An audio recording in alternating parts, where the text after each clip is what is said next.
पित्रे ब्रह्मोपदेष्ट्रे मे गुरवे दैवताय च प्राप्याय प्रापकायास्तु நம ஸ்ரீநிதயே நமஹ. அன்புள்ள விஜய் தொலைக்காட்சி நேயர்களே, உங்கள் அனைவருக்கும் என்னுடைய வணக்கங்கள் மற்றும் இதயங்கனிந்த இனிய நல்வாழ்த்துக்கள்.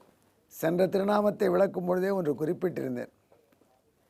நமது முன்னோர்கள் அன்னையை வர்ணிக்கும் பொழுது அன்னையினுடைய உடல் வனப்பையும் வர்ணிக்கிறார்கள். அது எதற்கு என்ற கேள்விக்கு பதிலும் சொல்லியிருக்கேன். இப்போது அடுத்ததாக வரக்கூடிய திருநாமத்திலும் அன்னையினுடைய உடல் வனப்பை அடிப்படையாக வைத்துத்தான் அந்த திருநாமம் ஆகிறது. ஆண்டாள் ஸ்ரீலிபுத்தூரிலே அற்புதமாக காட்சி தருகிறார். ஒருமுறை ஆண்டாளுக்கு அலங்காரம் செய்யும் பட்டர்கள் அவர்களோடு பேச்சு வந்த பொழுது அவர்கள் கருத்து சொன்னார்கள்.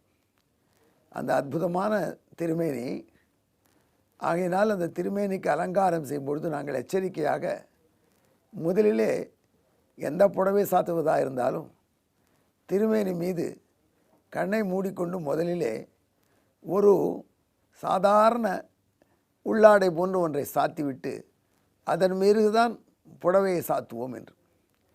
ஆண்டாளுக்கு புடவை சாத்துவதை ஒரு அரிய கலையாக ரசிக்கணும். ஏன்னு கேட்டால் ஆண்டாளுக்கு இன்றும் 18 முழம் புடவை தான் சாத்துவார்கள். பெரியாழ்வார் பெரிய வேதவித்து, வேதம் வல்லவர். அவர் வேதத்திலே சொல்லப்பட்ட வேள்விகளை எப்படி செய்ய வேண்டும் என்று ஆபஸ்தம்பர் எழுதி கொடுத்திருக்கிற சூத்திரங்களுக்கு விரிவுரை அருளியவர் என்று ஒரு கருத்து இருக்குது. ராமாண்டார் என்ற பெயரிலே ஆபஸ்தம்பருடைய கல்பசூத்திரங்களுக்கு உள்ள விரிவுரையை எழுதியவர் பெரியாழ்வார் தான். ராமாண்டார் தான் பெரியாழ்வார் என்று.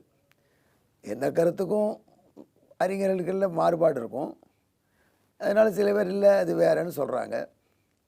ஆனால் வேதாந்த தேசிகன் தன்னுடைய ரகசிய திரேச ஆரம்பிக்கிற நூலிலே கல்பசூத்திரம் வியாக்கியாதாக்களான பெரியாழ்வார் என்று குறிப்பிட்டிருக்கார்.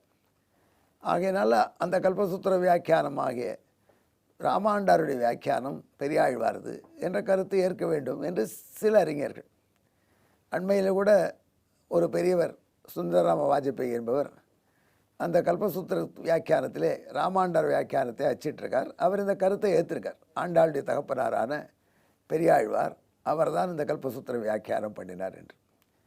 அப்பேற்பட்ட கல்பசூத்திரத்தை வியாக்கியானம் பண்ணின பெரியாழ்வார் பெற்றெடுத்த பெண் பிள்ளையாக திகழ்ந்தாள் ஆண்டாள். உலகுக்கெல்லாம் அறிவை கொடுத்தாள். திருப்பாவை என்கிற 30 பாட்டுள்ள சிறிய நூல்னால் ஆண்டாள் நமக்கு கொடுத்துருக்கிற அறிவு இருக்கே, நமக்கு மட்டும் இல்லை இறைவனுக்கே அறிவு கொடுத்தாள் என்றெல்லாம் வர்ணிக்கக்கூடிய அளவு இறைவனுக்கும் நம்மை காக்க வேண்டிய கடமையை வலியுறுத்தி பேசியிருக்காள். அப்படி ஞானப்பால் தருபவள் ஆண்டாள். அந்த ஞானப்பாலை தருபவளாகிய ஆண்டாள் அவள் ஞானப்பாலை தருகிறாள் என்று நாம் உணர்வதற்கேற்றபடி அவளுடைய வடிவத்தையே அமைத்திருக்கிறார்கள். ஆமாம், ஆண்டாளுடைய மார்பகம் அவ்வளோ பெரிய மார்பகம். அந்த மார்பகத்தின் சுமை தாங்காமல் வளைந்து காட்சி தருகிறாள் அன்னை என்று வேதாந்த தேசிகன் வர்ணிக்கிறார். ஸ்தனபர நமிதாங்கி, தன்னுடைய மார்பகத்தின் பாரம் தாங்க முடியாமல் கொஞ்சம் வளைந்து காட்சி தருகிறாள் தாயார் என்று சுவாமி வேதாந்த தேசிகன் கோதாஸ்துதியிலே வர்ணிக்கிறார். இந்த கோதாஸ்துதி என்கிற நூலுக்கு ஈடு இணை கிடையாது. ஏனென்றால் சுவாமி வேதாந்த தேசிகன் எவ்வளவோ கோயிலில் உள்ள இறைவர்களை பற்றி பாடியிருக்கார். திருவேங்கடமுடையானை பற்றி 108 ஸ்லோகம், ரங்கநாதனை பற்றி 1000 ஸ்லோகம், பாதுகா சகஸ்ரம், அதை தவிர இன்னும் சில ஸ்துதிகள், பகவத்யார சோபானம் போன்றவை, வரதராஜனை பற்றி ஸ்துதிகள், இப்படியெல்லாம் பல ஊரிலே திவ்யதேசங்களில் பெருமாளை பாடியிருக்கிறார். ஸ்ரீவில்லிபுத்தூரில் உள்ள ஆண்டாளை கோதாஸ்துதி 29 ஸ்லோகத்திலே பாடியிருக்கிறார்.